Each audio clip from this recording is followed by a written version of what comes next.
Thank you, Commander, and ladies and gentlemen. What a thrill it is for me to be here with you today and experience this wonderful meeting with all my fellow Legionnaires. Today, I'm going to tell you a story. And yes, it's a war story. But more important than that, it is truly a story of forgiveness, reconciliation, and the power of friendship. All things that we as human beings desperately need on a daily basis. So I hope you enjoyed this presentation. I want to start by telling you some details about a new friend I've made. His name is Nguyen Hong My, pilot first class, Vietnam Air Force. And he currently lives in Vietnam, in Hanoi. We'll talk to you about the first meeting that happened back in 1972. And then I'll go over some details about, just one moment.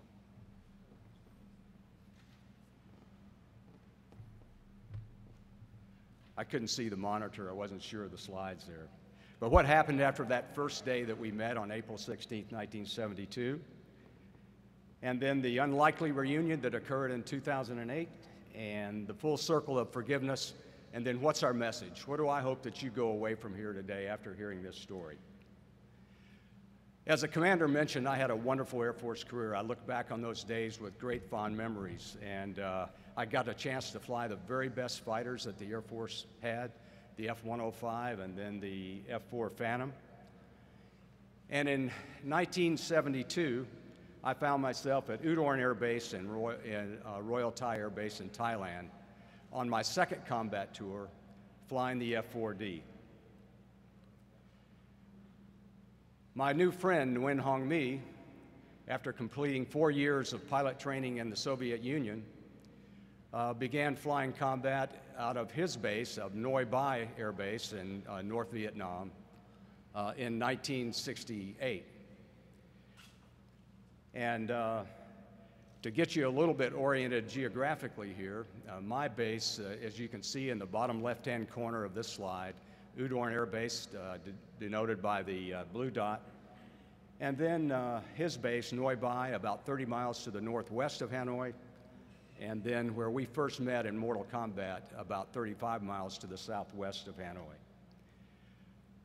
We both got up the same time that morning, went to our individual squadrons, and I discovered that I was flying this big, beautiful airplane on above in this slide, F-4D number 550. Hong My was flying a MiG-21, and one of the few that they had that was camouflage at that time. Now, many of you, if you're aviation buffs or history buffs, you have followed the History Channel program called Dogfights. And the Dogfights producers called me up one day several years ago and said that they wanted to feature my dogfight on their program, and I was very flattered by that. And if you're familiar with the program at all, you know that they use very, very accurate and authentic digital animation coupled with interviews by the real people who were involved and excellent narration to put the whole thing in context. And if you've ever tried to have someone explain to you the dynamics of a dogfight, you understand what I'm about to say, then it's very, very difficult to tell the details of something that's so changing and so dynamic.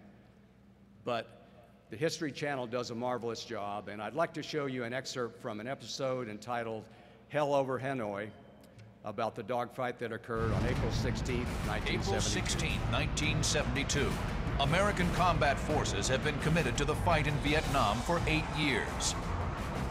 Today, 4 U.S. Air Force F-4 Phantoms, call sign Basco, orbit 18,000 feet above Laos.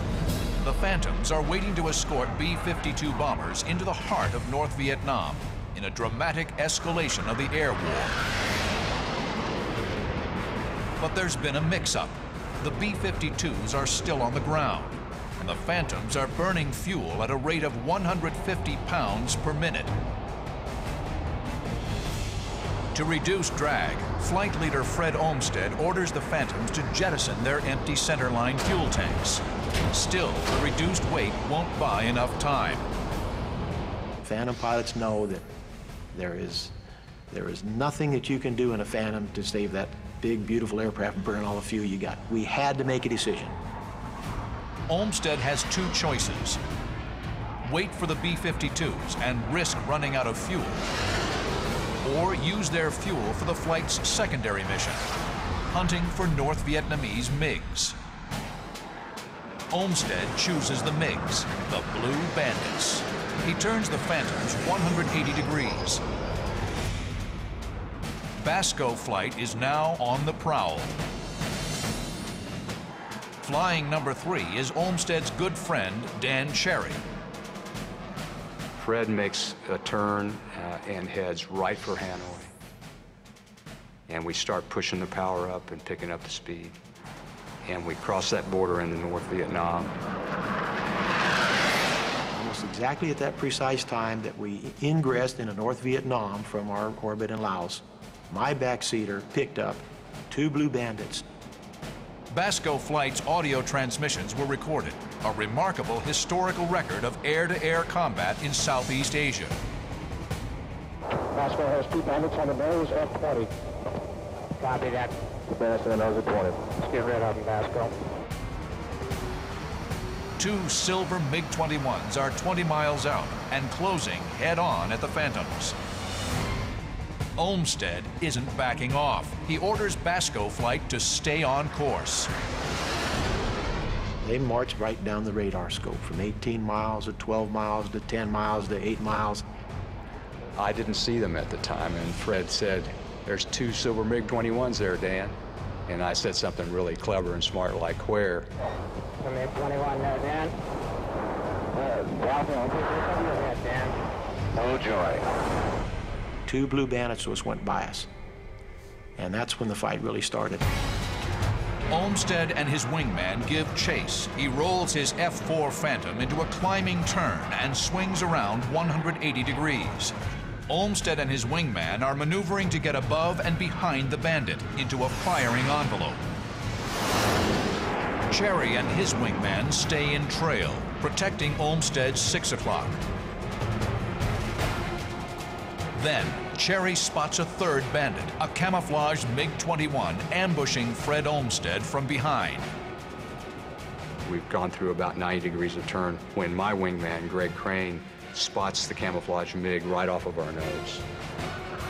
The North Vietnamese have set a trap, and flight leader Fred Olmsted is the target. The stage is set for a legendary dogfight. A battle on the cutting edge of a dramatic turnaround in the Vietnam Air War. The silver MiG-21s are here. Olmsted and his wingman are here. The camouflaged MiG streaks in on their tail here, but he doesn't see Dan Cherry right behind him on his 6 o'clock. Cherry and his wingman streak forward and engage the MiG. I rolled out, saw him, and just headed right for him. And he broke left and went right into a cloud bank. 130 in the cloud, Dan. On our nose, Dan. Reverse back to left. Okay, went in the cloud. Going into a cloud in North Vietnam is a scary proposition. I'm thinking, man, I don't want to go in that cloud, but I was not going to lose this opportunity either. For American airmen in the hostile skies of Southeast Asia, an innocent-looking cloud can be a death trap. Vietnamese radar operators can track the F-4s through the clouds to launch surface-to-air missiles against them. The F-4s can electronically detect a SAM launch, but can't visually avoid the missile. Couldn't stand it any longer, and I said, I'm not staying in this cloud any longer, MiG or no MiG. So I'd look all around, and my wingman confirmed his position. So the feeling then was, we've lost this guy. Suddenly, Baby Beef calls out. MiG, 2 o'clock, 4,000 feet above, climbing right turn. It's a lucky break. The MiG bursts through the cloud bank right in front of him. Oh, we're right behind him now. We're right behind him. We're right behind him. Cherry peers skyward. The MiG has lost speed in his climb. He's directly in Cherry's killing zone. Cherry pitches his nose up, trying to gain a missile mark. His first MiG kill is right in front of him. Things seemed to slow down in their motion to where everything became really clear. Cherry gets good tone. The infrared seeker head of the AIM-9 Sidewinder growls in the pilot's headset when it gets a lock on. Cherry strains to see the missile track. Nothing. He quickly launches a second Sidewinder. Again, no missile track. The missiles have launched, but Cherry doesn't know it. The MiG's high G turn has defeated the missile's seeker head. I'm really angry. I mean, here's my whole life. I've never seen a MiG this close before. And I have this opportunity to get this guy, and I've got an airplane that's not going to work. Desperate, the MiG noses over into a spiraling dive. He's hoping that his tight turns will prevent Cherry from getting another lock-on. Cherry and his wingman kick over into a diving chase. From 25,000 feet, the three planes hurtle toward the ground. The Americans have the weight and thrust advantage. Baby Beef has nosed ahead in the dive. Cherry clears him to take the lead, rolling to the outside, making way for his wingman.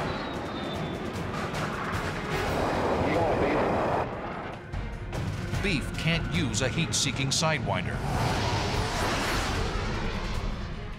The MiG's turning too tight. He knows it can't lock in a high G turn. He fires a radar-guided Sparrow. Something's wrong. It drops like lead. Then he fires another one, and it does ignite, but it goes into a huge corkscrew out to the right. Then the third missile he fired, and it was tracking really well. And I thought, man, this is really looking good. Beef's third missile streaks through the sky. Another radar-guided Sparrow. The Sparrow tracks steadily on the descending MiG. The MiG brakes hard right. The 500-pound missile should follow, but it darts past without detonating. Cherry and Beef have fired 5 missiles. All have failed. Thrust into his first dogfight against an actual MiG-21, Dan Cherry is on a steep learning curve.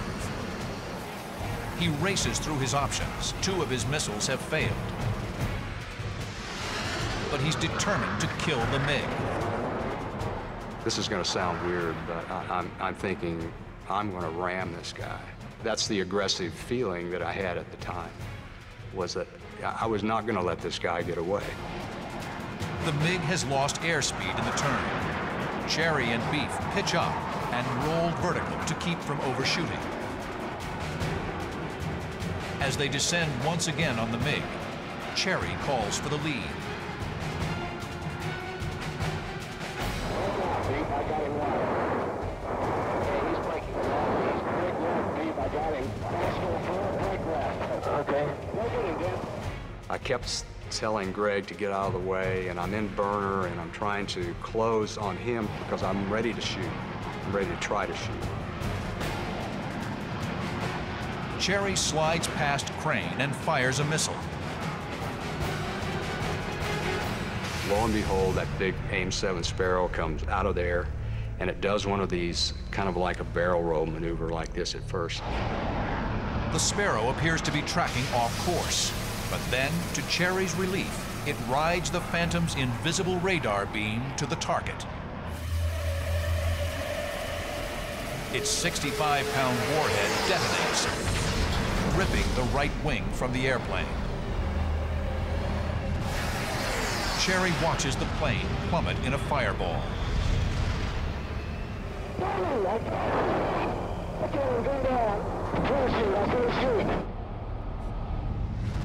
From from the flames, the MiG pilot miraculously appears underneath his parachute. Cherry roars past his vanquished opponent. I made a little jink with the airplane to miss the MiG pilot and his parachute. We went up by him, well within 500 feet of him. And I remember clearly his legs sticking out straight like this, and the black flying suit he was wearing, the black flying suit on. Dan Cherry has killed his first MiG. Roger, understand you got a kill on Roger.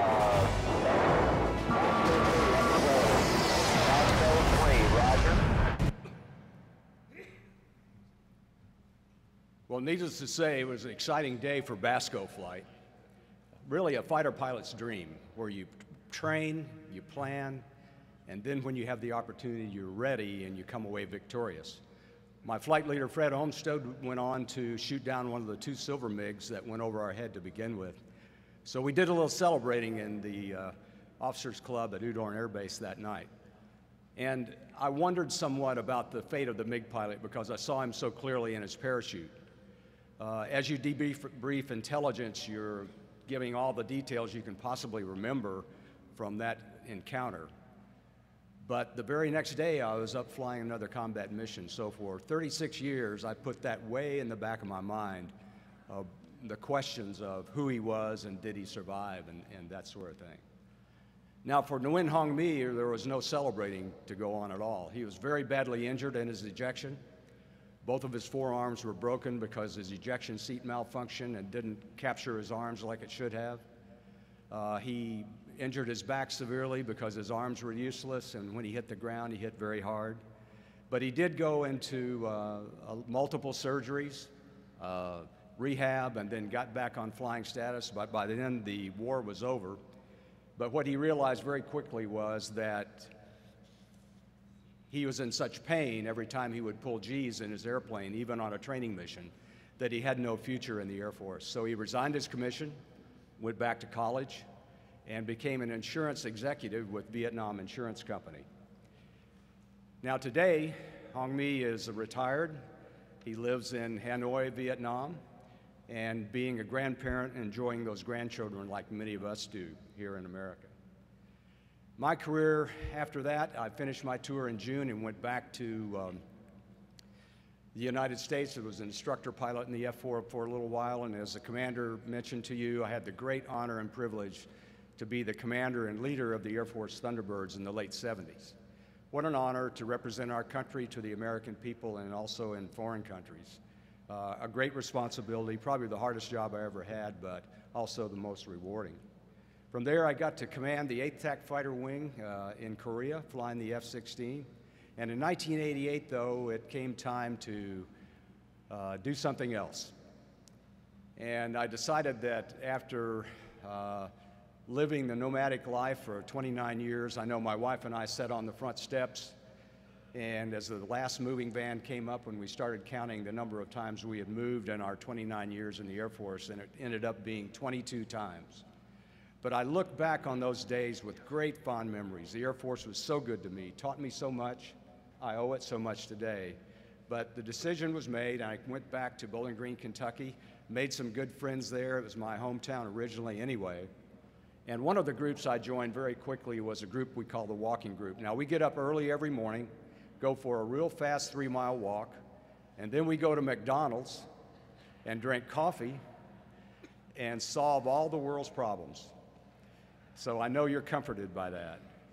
But we have a lot of fun, and one of the things we do too is try to do social things together, and my buddies in the group wanted me to set up a tour of the Air Force Museum, and we did that. Took a weekend and drove from Bowling Green, Kentucky to Dayton, toured the museum, and while we were touring it, the staff made us aware that there was an airplane not far from Dayton on display in front of a VFW club that had historic significance to Kentucky, and the airplane was in trouble. As the conversation continued, we discovered that it was none other than Phantom 550, the airplane I was flying on April 16th. And before we left Dayton to go back to Kentucky, all my buddies wouldn't hear of anything. We had to go find the airplane and see it. So we drove to the little town of Enon, Ohio, stopped at the Minute Mart, asked them, where is your VFW club? And they told us it's down this country lane. Came around a curve, and there she sat, looking out there in the field, looking somewhat lonely and forlorn. Grass growing up all around her, her tires were flat. But it made me very proud to see my red Victory Star still on the air intake there up by the engine.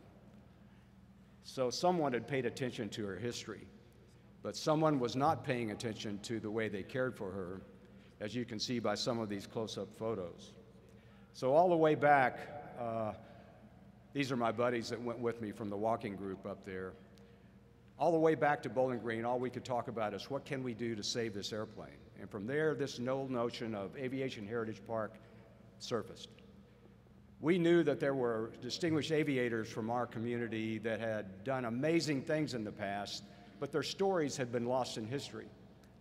And we felt like if we could use Phantom 550 as a cornerstone to build an educational facility, to keep these stories alive so that they can be inspirational to young people, and to make them realize that they need to reach for their dreams, and that anything is possible, and that all these wonderful things of the past were not accomplished by strangers from somewhere else, but people who live right there in their community, maybe right down the street from them, but just at a different time.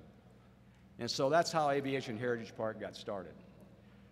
Kind of a long story short, but in December of 2005, the Air Force had given us permission to take possession of the airplane, and Phantom 550 rolled into Bowling Green, Kentucky on 2 flatbed trailers. We had a lot of work to do, as you can imagine, getting rid of the bird abuse on her you saw in those pictures. But this is what she looks like today. Phantom 550 restored to her combat colors, still serving her country and inspiring youth on a daily basis that they need to reach for their dreams, stay in school, work hard, and anything is possible for you as well. Now, every nonprofit that I've ever been involved with had many more ideas than it ever did resources, money. So we kept brainstorming ways to make money. We were in tremendous debt.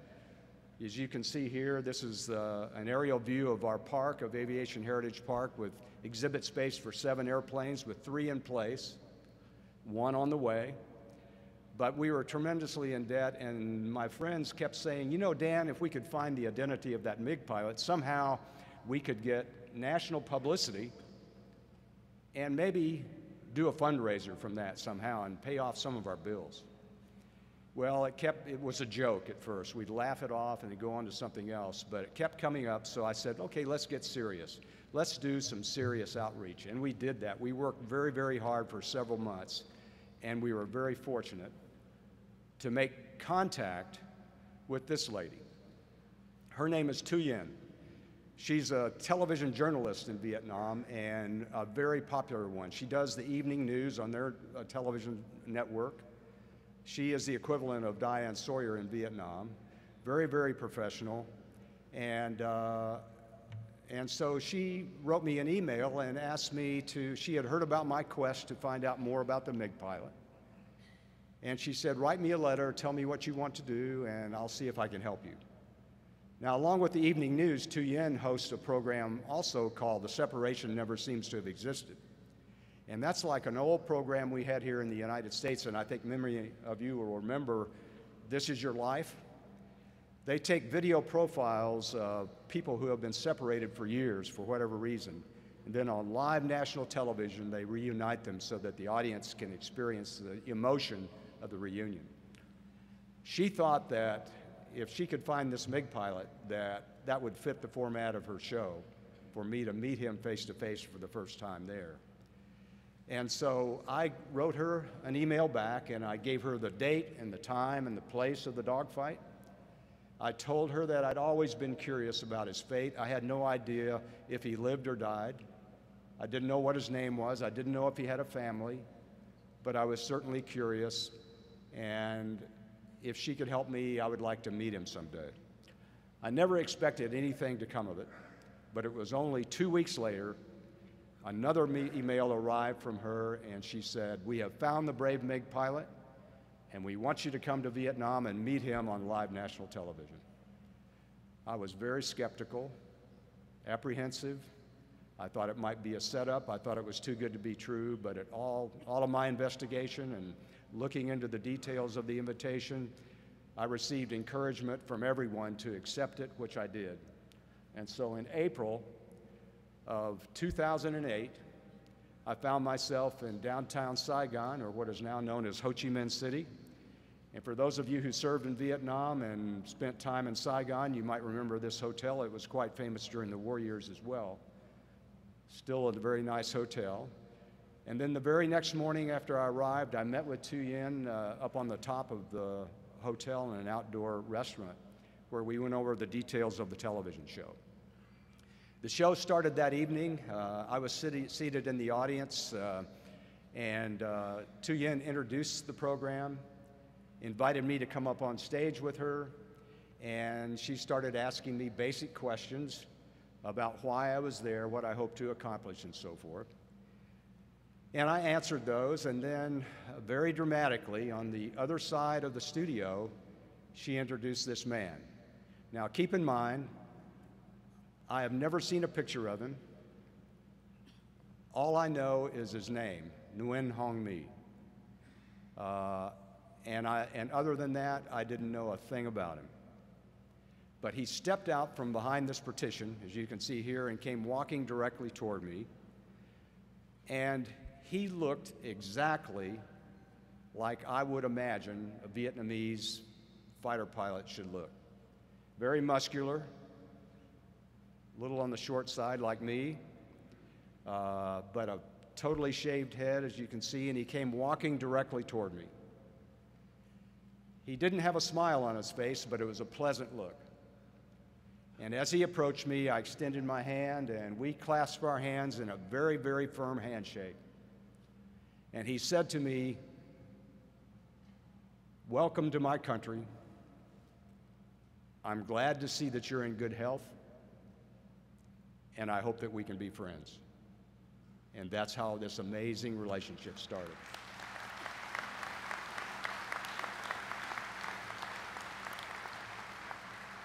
We continued our interview, and before the TV program, both Hong Mi and I had provided the producer with still photographs of our families, my grandchildren and children, my wife and everybody.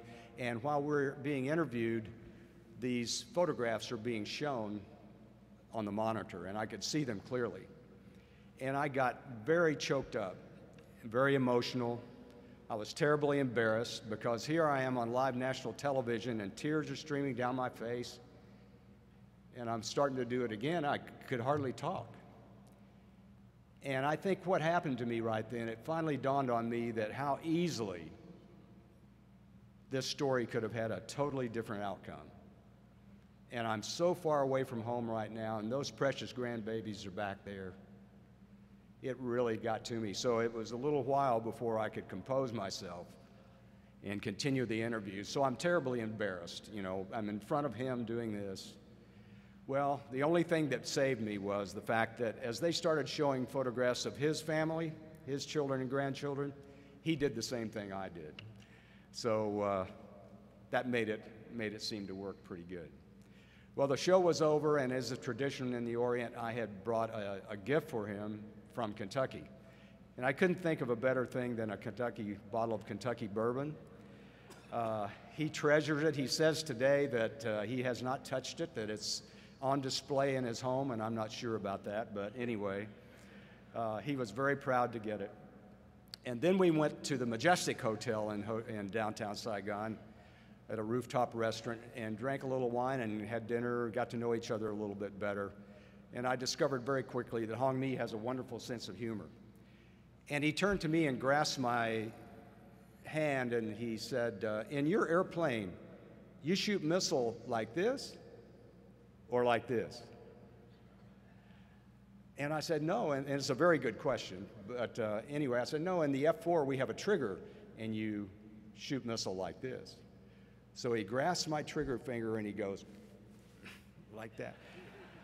And then broke out into a big laugh. So he spanked my trigger finger, and again, as you can see, the bonding is going on immediately between the two of us. I wondered what I would talk about the first time I met him, and my solution to all that was, well, he's a fighter pilot. We can always, you know how we do, talk with our hands. He does the same thing, and we talked about airplanes at the beginning, and then our families and so forth. And then he invited me to come to his home. He lives in Hanoi, and have dinner with his family the very next night. And so we got on Vietnam Airlines, flying from Saigon to Hanoi, and what an eerie feeling that was. Looking out those windows onto that Vietnamese countryside, and it all looked the same. It looked exactly the way I remembered after flying countless combat missions over this same place. But here I am, shoulder to shoulder with a MiG-21 pilot, going to his home in Hanoi. 36 years earlier, who would have predicted that? It was an amazing experience. I arrived at the hotel in Hanoi, and as it turns out, he lived within walking distance of the hotel, picked me up at the appointed time, and we took this amazing stroll through the streets of Hanoi. I'd seen the city many times from the air, but under totally different circumstances, as you can imagine. And it was just enjoyable walking through those streets, beautiful French architecture, and then we got to his neighborhood and down a little alleyway that led to his front door. And as we approached the front door, his son, Quan, came out holding his little grandson, Duc. Duc was Hong Mi's only grandchild. And on that very day, Duc was celebrating his first birthday. So as you can see, Granddaddy is pretty proud of him. I went over to see if I could establish some sort of a relationship with the little boy. And the next thing I know, Hong Mi handed me Duc. How emotional that was for me, to realize that in such a short period of time, he would trust me to hold his only grandson. It was a very, very special moment for both of us. Then we went into his home and had this amazing Vietnamese dinner. I have no idea what some of the things were that we ate, but it was all good. And again, wine was part of it. I think we ran out of wine and had to drink a little brandy instead. And so it came time to go back to the hotel. And if you've ever traveled to Asia lately, particularly Vietnam, you get the sense that almost everyone has a motor scooter. And Hong Mi is no different. Very few cars, but thousands of motor scooters. So Hong Mi thought it would be a great idea for him to take me back to the hotel on his motor scooter. So that's what we did. We took off around midnight. The streets are just hugely busy, but we roared through the streets at night, and this whole thing struck me funny. And I'm thinking to myself, you know, you didn't die when you were over here before, but you're going to die tonight. But it was great, and as we got to the hotel, he said, I'd like to be your tour guide tomorrow if you allow me to, and I said, that would be wonderful if you would. And he took me everywhere you can imagine. A lot of the museums that weren't pleasant to look at, as a matter of fact. And the very last place we went, at my request, was this famous Wallow prison, or what is more commonly known as the Hanoi Hilton. I had many friends that spent time there, years there, and I felt like it was my duty to go back and try somehow to experience a little bit about what they went through. The museum, or the prison now, is a museum, and I'm sure it's cleaned up significantly from what it was back then. But the prison was built around 1900, and the museum has mostly exhibits about Vietnamese prisoners being held by the French, because the prison was actually built by the French back then. But there is a section that shows some photographs of American prisoners of war being held. And so as we approached the prison and started on the walking tour, Hong Mi, who is normally, as you can tell already, very gregarious and outgoing and fun-loving, became very somber, walking very respectfully a couple of steps behind me as I made my way through this walking tour. And as I got closer to the American section, I'm looking at photographs and becoming very, very emotional, very sad, identifying some of my friends, and I'm standing there looking at these photographs, and Hong Mi stepped up behind me and whispered in my ear. He said, "Do you have a friend in here?" And I said, yes, I did. I said, that's my friend right there. That's Colonel John Flynn right there. And he dropped his head and stepped back, again, very serious and respectful of me. Came out of the prison, and it was a tough thing to do, but I was so glad I did it. And Hong Mi knew I was having a hard time, and he just came over to me and patted me on the back, and that meant a lot to me at the moment. And it was this point, it was time to leave Vietnam and come back to America after this trip, and I invited him to come to our country and visit me the following year, and he accepted. And so all the way back, I'm trying to figure out all these wonderful things that had happened to me over the last 3 days. Just an incredible series of events. Very enjoyable, very emotional and everything. And I immediately turned back to my buddies at Aviation Heritage Park to figure out how we were going to arrange a trip for Hong Mi to the United States. And lo and behold, all the pieces fell into place, and in April of 2009, Hong Mi arrived with his son, Quan, in Nashville, Tennessee. My wife, Syl, and I were there to greet him and give him a good Kentucky welcome. And we jumped in our car and started the drive to Bowling Green. It's about an hour's drive from Nashville. And I had just finished my book, My Enemy, My Friend. It had just been published, and I wanted Hong Mi to have a copy of it. And I had a little goodie bag for him, gifts from Kentucky, and that. As we got to his hotel, and it was time for all of us to go to bed, and I gave him the book, and I said, Hong Mi, this is for you. I hope you enjoy it. I knew that he read English quite well, and so we said goodnight. The very next morning, I picked him up for breakfast, and the first thing I wanted to ask him was, how did you like the book? And I asked him that, and he said, I didn't like your book. And that crushed me. You know, I worked so hard on it, and I really wanted him to like it. But he said, I didn't like it. And I'm worried now about our relationship. This is the second day of his time in America for the first time, and I didn't want to do anything. I just changed the subject totally. And we went on with our plans, which were really wonderful things that we had in mind. And we just dropped that subject altogether. And I thought, well, I'll pick back up on that later, sometime later in the visit. Had no idea why he didn't like it. But we went from there, later that day, out to Aviation Heritage Park. On April 16th, the anniversary of our dogfight in 2009, Hong Mi participated in our ribbon cutting and grand opening of Aviation Heritage Park. And for the first time in history, a fighter pilot who was shot down in combat returned to sit in the cockpit of the actual airplane that shot him down. Never happened before, and we made it happen on April 16, 2009.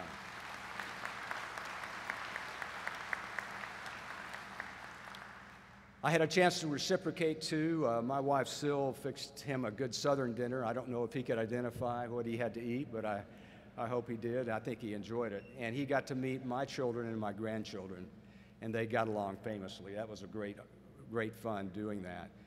And then for some reason, I thought it was important to get him in the cockpit of Cessna 172. Did that. We flew to Frankfort, Kentucky, where our Vietnam Veterans Memorial, and I wanted him to see that. We're so proud in Kentucky of our Vietnam Veterans Memorial. It's in the shape of a giant sundial. And as the shadow from the obelisk traces its way across the plaza, it touches the name of every Kentuckian who was killed in the war on the day he was killed. We're very proud of that. And I was so glad to show Hong Mi that, because we're so proud of it. From there, we went down to the Sun and Fun Fly-In in Lakeland, Florida, and from there to our nation's capital in Washington, D.C. So proud I was of our country, so proud of the way people responded to him, how warmly he was received. We were guest speakers at the Smithsonian Air and Space Museum, which was a wonderful experience. And we also did all the tourist things that you normally do.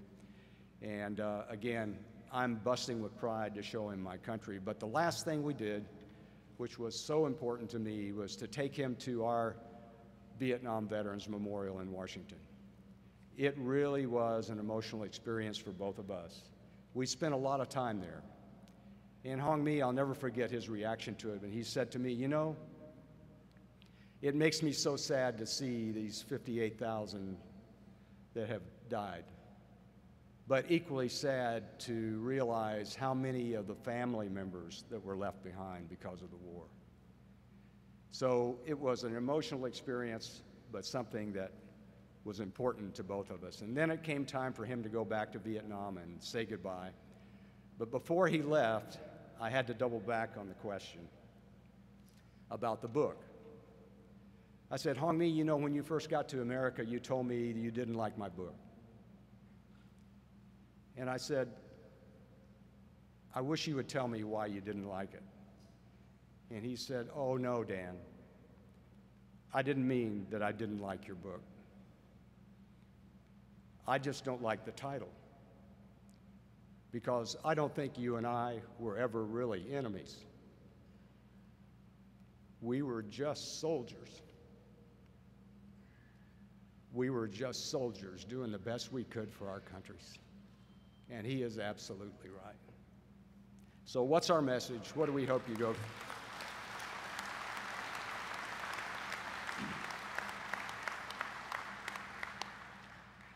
What do I hope that you walk away from this presentation with today? And hopefully it's a little bit of strength, and this notion of reconciliation is good and those things. But we hope that we can be an example. And first and foremost, both Hong Mi and I want to, by telling this story, help other Vietnam War veterans. And I think we've done that in our presentations around the country. We also want to be an inspiration to our two countries. We think there's a bright future ahead for Vietnam. When I was there just recently in 2008, a warm welcome, hardly any memories of the war there. They're moving on. And I think that our two countries, our relationship has a great potential for the future.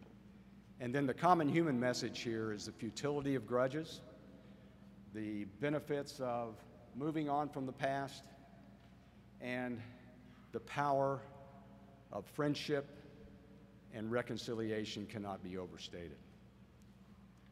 Ladies and gentlemen, it's been a great thrill and honor for me to be able to speak to you today. God bless you all, and God bless the American Legion, and God bless America. Thank you.